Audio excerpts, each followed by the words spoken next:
Hello, నేను మిస్ఎస్ రావు. RGV సంచలనమైనటువంటి దర్శకుడు, వివాదాస్పదమైనటువంటి దర్శకుడు. ఆయన్ని ఆంధ్రప్రదేశ్ పోలీసులు విచారిస్తూ ఉన్నారు. ఒంగోలుకి ఆయన వెళ్ళారు. ఆ సందర్భంగా ఒక ట్వీట్ కూడా చేశారు.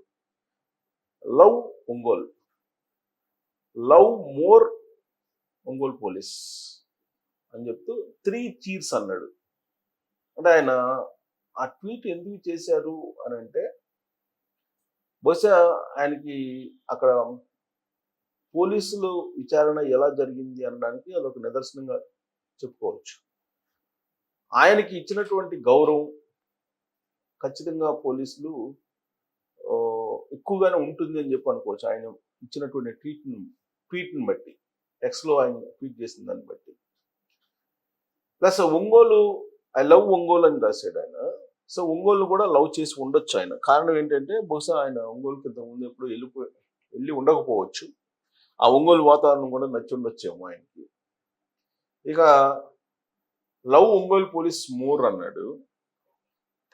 యాక్చువల్గా ఆయన్ని విచారణకి పిలిచినప్పుడు ఒంగోలు పోలీసులు, ఒంగోలు రూరల్ పోలీసు, ఆయన అక్కడికి వెళ్ళగానే ఎదురొచ్చి అక్కడ ఉన్నటువంటి పోలీస్ ఆఫీసర్ తీసుకెళ్ళడం జరిగింది. అంటే ఆయన రిసీవింగ్ని బట్టే మనం అర్థం చేసుకోవచ్చు. ఏంటి, ఆర్జీవీకి ఆంధ్రప్రదేశ్లో ఉండేటువంటి ఒంగోలు రూరల్ పోలీసులు గౌరవం ఇచ్చి ఉంటారు. డెఫినెట్గా ఆయనకి ఇవ్వాల్సినంత గౌరవం దక్కి ఉంటుంది. బహుశా అందుకే ఆయనకి ట్వీట్ పెట్టాలనిపించిందేమో. 3 చీర్స్ అన్నాడు. అంటే మళ్ళీ కలవచ్చు, మళ్ళీ కలుద్దాం అని చెప్పేసి అనుకోవచ్చు. ఆయనకి మళ్ళా విచారణకు రమ్మని చెప్పి నోటీస్ ఇచ్చారు. యాక్చువల్గా ఆయన కేసుకు సంబంధించి నోటీసులు విచారణకు హాజరు కమ్మని చెప్పి గతంలో నోటీసులు ఇచ్చారు.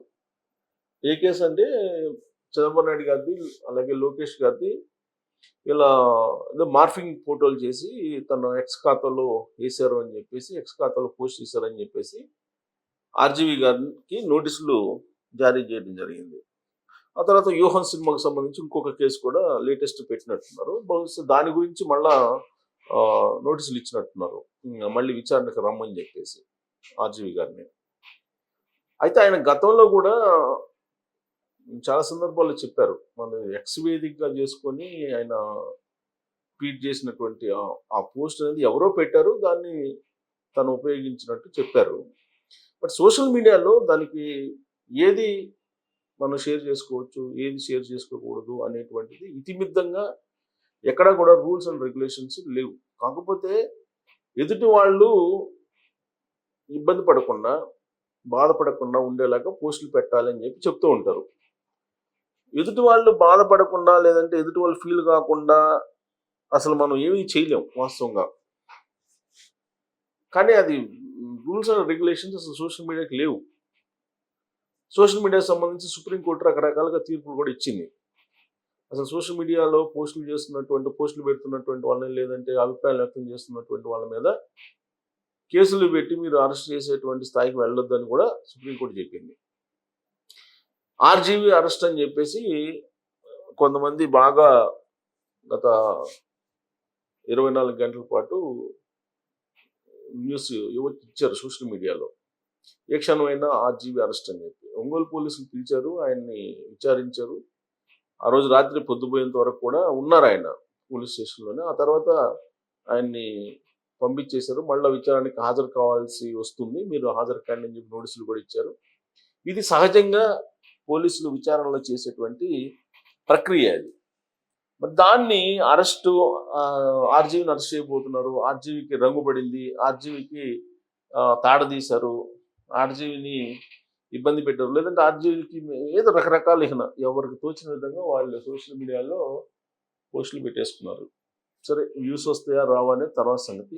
ఆర్జీవీ అయితే కొంత సేలబుల్ పర్సనే కదా, వివాదాస్పద దర్శకుడు, అలాగే సంచలన దర్శకుడు కాబట్టి, సేలబుల్ పర్సన్ కాబట్టి ఎవరికి వాళ్ళే సోషల్ మీడియాలో ఆయన ఇంట్రాగేషన్ గురించి, ఆయన విచారణకు హాజరైనటువంటి సంఘటనని ప్రొజెక్ట్ చేశారు.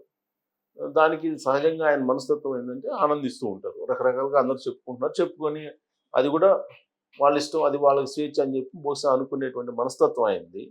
దాన్ని కూడా ఆయన లైట్గా తీసుకొని ఉండొచ్చు. బట్ ఇక్కడ అసలు ఆర్జీవిని అరెస్ట్ చేసే అవకాశం ఉందా అని అంటే ఈ సోషల్ మీడియా పోస్టులు లేదంటే ఆయన ఏదో మార్ఫింగ్ చేసినటువంటి పోస్టులు కించపరుస్తూ చంద్రబాబు గారిని లోకేష్ గారిని లేదంటే నారా ఫ్యామిలీ గురించి ఇవన్నీ ప్రతి క్రైటీరియా తీసుకుని అరెస్ట్ చేయకపోవచ్చు. కానీ ఒక కేసులో అరెస్ట్ చేయడానికి అవకాశం ఉంది అని చెప్పేసి న్యాయ నిపుణులు కొంతమంది అంటున్నారు. ఏంటంటే అది ఫైబర్ నెట్కి సంబంధించినటువంటిది. ఆల్రెడీ ఫైబర్ నెట్కి సంబంధించిన చైర్మన్ జీవి రెడ్డి గారు ఒక నోటీస్ కూడా ఇచ్చారు. ఎవరు? ఆర్జీవి గారికి ఇచ్చి ఆ రోజు వ్యూహం సినిమాకు సంబంధించి దాదాపు 2.5 కోట్లు 3 కోట్ల దాకా ఈయన ఖాతాలో పడ్డాయి. ఆ ఖాతాలో పడినటువంటి అమౌంట్ ఏ ప్రాతిపదికన పడ్డాయి, ఒక్కొక్క వ్యూకి ఎంత మీరు తీసుకున్నారు, వీటన్నిటిని కూడా లెక్క రాస్తూ అసలు దీనికి క్రైటీరియా ఏంటి, 3 కోట్లు లేదా 2.5 కోట్లు ఇవ్వడానికి గల కారణం ఏంటి, ఆ రోజున ఫైబర్ నెట్లు సంబంధించి ఖాతా నుంచి మీరు ఇది దుర్వినియోగం చేశారు కాబట్టి మీరు ఆ డబ్బు నాకు రికవరీ చేయండి అని చెప్పేసి జీవీ రెడ్డి గారు చైర్మన్ హోదాలో ఆయనకి నోటీస్ ఇవ్వడం జరిగింది, లేఖ రాయటం జరిగింది. దానికి రిప్లైగా ఆర్జీవి గారు ఏదో ఇచ్చారని చెప్పి చెప్తున్నారు. ఇప్పుడు నా దగ్గర డబ్బులు లేవు, నేను ఇవ్వలేనని చెప్పి ఆయన ఏదో చెప్పారని చెప్పి చెప్తున్నారు. ఇది నడుస్తోంది. ఈ కేసు మౌఖికంగా నడుస్తోంది.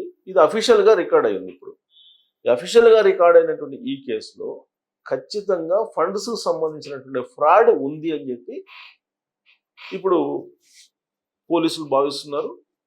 అలాగే దీని మీద న్యాయ నిపుణులతో కూడా చర్చించారు. ఇది సీరియస్ ఫ్రాడ్ కింద వస్తుంది అని చెప్పి న్యాయవాదులు చెప్తూ ఉన్నారు. ఈ కేసు ఆల్రెడీ ఫైల్ అయింది. ఈ కేసుకు సంబంధించినటువంటి నోటీసులు కూడా జారీ చేశారు ఆర్జీవి గారికి అని తెలుస్తుంది. దానికి సంబంధించి విచారణ 10వ తారీఖు ఉంది. సో 10వ తారీఖున మళ్ళీ ఇంకోసారి విచారణకు హాజరయ్యే అవకాశం ఉంది, లేదంటే మళ్ళా టైం అడిగే అవకాశం ఉంది ఆర్జీవి గారు. నెక్స్ట్ టైం అడిగినా కానీ ఖచ్చితంగా మళ్ళీ హాజరు కావాల్సి ఉంటుంది దీంట్లో కూడా, ఈ కేసులో కూడా.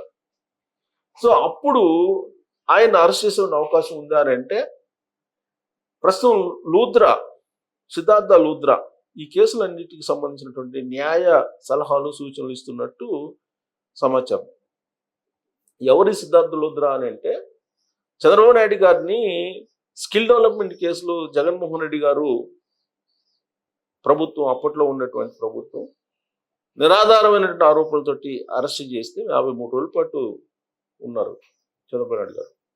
ఆయన్ని బయటికి తీసుకురావడానికి ప్రయత్నం చేసినటువంటి senior most popular advocate Siddhartha Luthra. ఆయన అప్పట్లో క్వాష్ పిటిషన్ మీద ఆయన క్వాష్ చేయాలని చెప్పి ఆ కేసుని పోరాడారు. ఆయన సుప్రీంకోర్టు వరకు, ఇక్కడిని ఏసీబీ కోర్టు నుంచి సుప్రీంకోర్టు వరకు పోరాడారు. ఆ సందర్భంగా సిద్ధార్థ లూథ్రా ఎవరు అనేది బాగా ప్రాచుర్యంలోకి వచ్చింది. మనకి భారతదేశంలో ఉండేటువంటి ఒక 5-6 ప్రముఖ అడ్వకేట్స్లో ఆయన ఒకళ్ళు. ఇప్పుడు ఆయన తెలుగుదేశం పార్టీ కేంద్ర కార్యాలయం మీద జరిగినటువంటి దాడికి సంబంధించినటువంటి కేసుని ఆయన వాదిస్తున్నారు. ఆ కేసులో వల్లభనేని వంశీ ఉన్నారు, జోగి రమేష్ ఉన్నారు. ఆ కేసుని చాలా సీరియస్గా ఆంధ్రప్రదేశ్ ప్రభుత్వం కూడా తీసుకుంది.